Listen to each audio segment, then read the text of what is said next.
Welcome back, everyone, to the soundstage, where today we're not going to be doing a whole lot of tapping, but I wanted to take a little bit of time and I guess share with everyone my story of how I got here related to ASMR.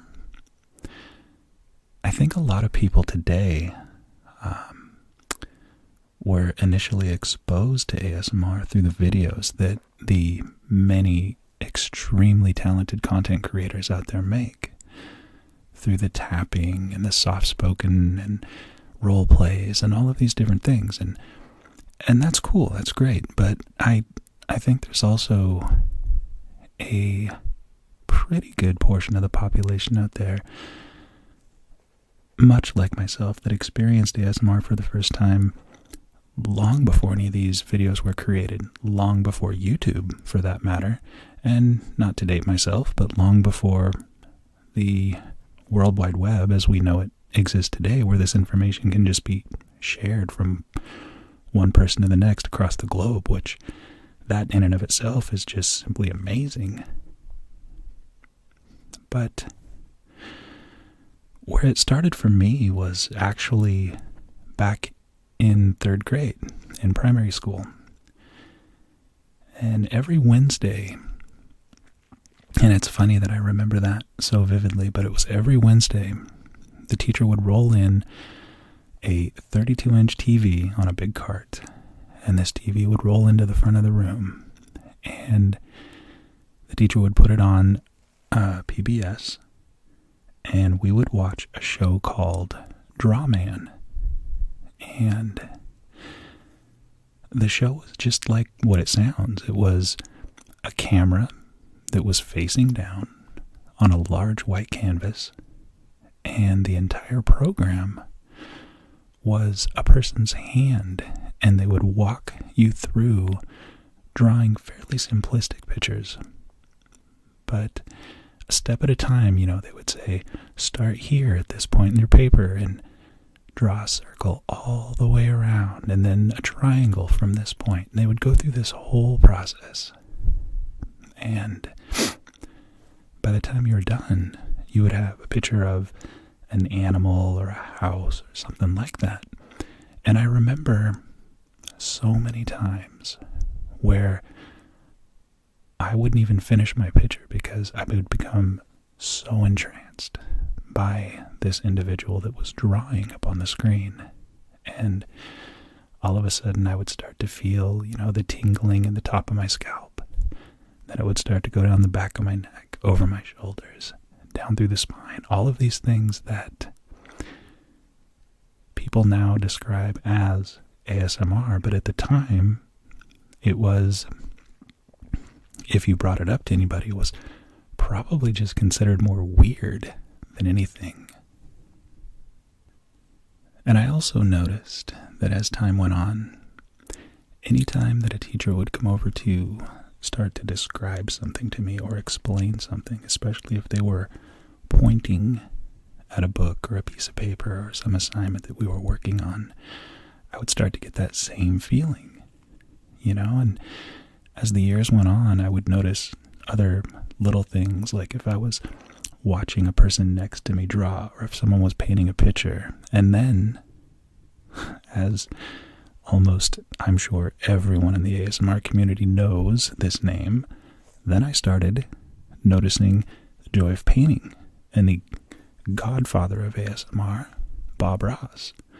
And that was just my way of completely, totally zoning out and relaxing by watching this amazing individual paint these scenes and different mountainscapes and all of these different things.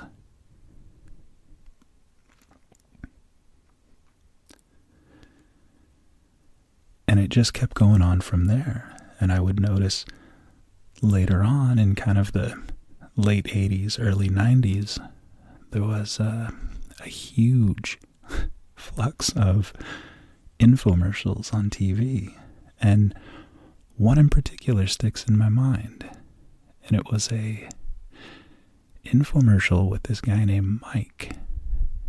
And Mike would bring these people on that were demoing a painting stick, I guess you would call it. But the whole thing was they would paint these walls in super fast time, and then they would paint ceilings without anything dripping on anybody, and then they would paint along edging, and it would only get the paint where it was supposed to, and all of these different things. And I remember seeking that infomercial out because it would just instantly cause me to start feeling these different things that we feel through the ASMR experience. And honestly, it wasn't really anything I ever shared with people because at the time, like I said, it was just more seen as nobody understood it. You know, it seemed like anybody you would bring it up to or ask about, they would just have this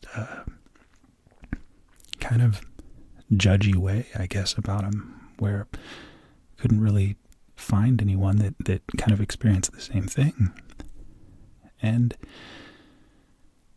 then once we started getting more into the technology and the World Wide Web and being able to watch videos online and YouTube and all this type of stuff,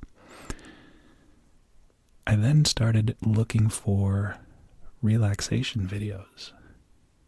And there were two that, in my mind, were kind of like the precursors to the ASMR videos that are out there today. But they're two videos that, it's two things that I probably won't ever forget. But the first one was basically a role play, but it was just a static image on the screen. There was no video per se to it.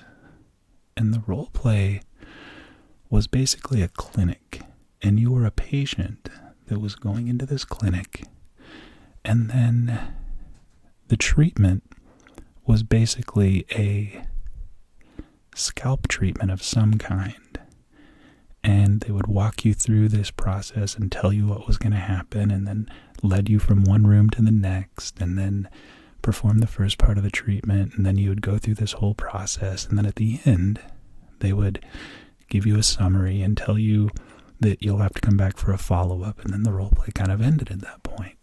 And I can remember listening to that video, that role play, countless times. And I remember on a number of occasions I would throw headphones in and kick back in bed, and I would fall asleep long before the video stopped. And the other one that was very similar to that was another one that I listened to so many times, was a woman with an English, British type accent. And she was administering an oral exam for mathematics. And she would read these different mathematical questions off to you like you were the student, and then kind of explain along the way, reminding you what you had learned in class and how you can apply what you learned in class to this test to make sure that you will pass. And that was another one that I remember listening to so many times. Super relaxing, and that's kind of something that you see within a lot of the ASMR videos and through the ASMR community today, because it has gone so global, and so many people love hearing different accents compared to the one that they speak. So that's been something that's been very interesting to watch and see along the way as well. So then we fast forward a little bit, and I'll do a couple shout outs here, because these were some key people in the start of my journey into watching ASMR videos. And if I'm guessing and remembering time correctly here, I'm thinking this is probably close to 10 plus years ago now. But I remember one of the first videos that I saw that was labeled as an ASMR video was from ASMR Request that Ali had done. And I remember the video was And I don't mean this in a bad way at all. No disrespect, because she's amazing and does an incredible job with every video she does. But this video that I saw, the video quality was pretty low. The audio wasn't great. It was some type of role play, I think medical maybe, but I don't remember exactly. But it was awesome. It was so good. So good. And I remember watching that video so many times and just sitting there relaxing and sometimes dozing off. It was just really good, you know. And then I thought, okay, here's this keyword I can look for that is exactly what I've been, you know, looking for and trying to experience and all this stuff for many, many years.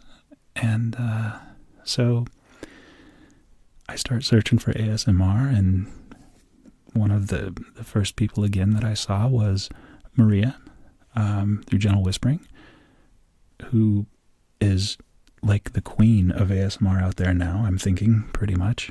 She has just some amazing videos. What an incredible talent for this. And just can't even say enough good things. Just amazing stuff. And, you know, so then my searches continue on, and I see all these other people like ASMR Arette and Heather Feather and Tony Bomboni, and I mean, the list just goes on. Whispers Red, and still going today, many of them super strong and just do these fantastic videos. And it's just amazing to me to look back and to think many, many years ago, you know, it was me wondering, what in the world is this? Why do I feel this way under these certain situations? And for me personally, I'm not triggered by nearly as many things or different stimuli that are out there that people make videos on. I love tapping because it's relaxing to me, but it doesn't necessarily cause any of the ASMR type feelings. Really, the one and only thing that does it for me is that watching someone perform a task, or that interaction between someone and me, like in a medical type situation or in a training type situation. But that said, it is just amazing and fascinating to me that there are so many different triggers out there that can cause these feelings with so many people. To me, that is just phenomenal. And then add to that the internet and YouTube has provided a platform that people across the globe can now share this with each other. And that's just phenomenal. It's just awesome. So I guess that was really the whole point of this video, is I just kind of wanted to tell my story of what kind of started this whole thing for me, which was many years ago, and kind of how it's got me to this point of watching so many of these videos and now kind of taking a shot at creating some and just kind of see where it goes. It's a very cool community, very cool stuff, and looking forward to seeing what everybody does. So I guess we'll go ahead and end this video with a little bit of tapping, maybe a little bit of scratching, just before we head out. Possibly some of the words or sounds that people have said they like online, such as these.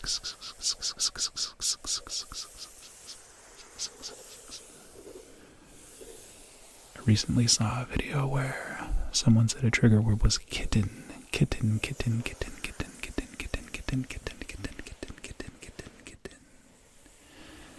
Which again is super interesting to me because words themselves have never really brought about any of the feelings with ASMR.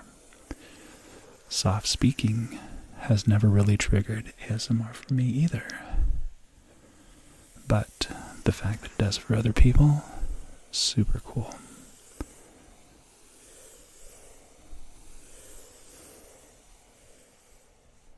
So with that said, I think we'll go ahead and end this one here, and bid you all a wonderful evening.